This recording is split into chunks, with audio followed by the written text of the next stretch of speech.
పరాభ నామ సంవత్సరం. శ్రీ పరాభ నామ సంవత్సరం. మేషరాశి వారి ఫలితాలు. శ్రీ పరాభ నామ సంవత్సరం మేషరాశి వారి ఫలితాలు.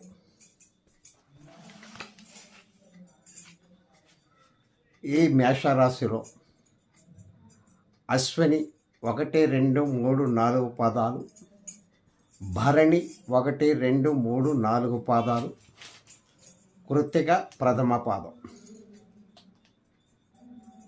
ఈ మేషరాశి వారికి ఈ పరాభనామ సంవత్సరమునందు ఆదాయం 11, వ్యయం 5, రాజ్యపూజ్యం 2,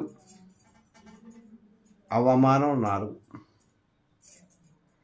ఈ పరాభనామ సంవత్సరమునందు సంవత్సరాది నుండి గురుడు తృతీయమున రజితమూర్తిగాను, తదుపరి జూన్ 2వ తేదీ నుండి చతుర్థమున రజితమూర్తిగాను, తదుపరి అక్టోబర్ 31వ తేదీ నుండి పంచమమున తామ్రమూర్తిగాను, మరల జనవరి 25 నుండి 2027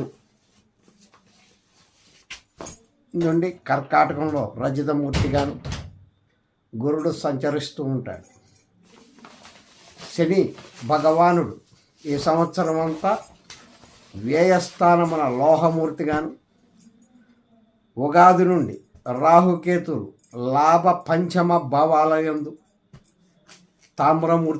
మూర్తులుగాను, తదుపరి డిసెంబర్ 5వ తేదీ నుండి 10 మరియు 4వ స్థానాల్లో అందు తామ్రమూర్తిగాను సంచారం సాగిస్తూ ఉంటారు.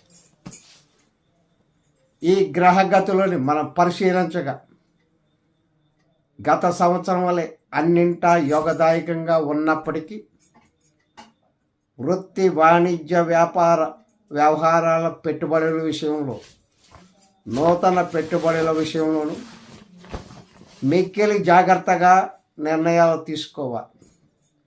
వ్యయస్థానమున సంచారము శని భగవానుడి సంచార సమయము కావున అన్ని విషయాల్లోని చాలా జాగ్రత్తగా అప్రమత్తంగా ఉండాలి.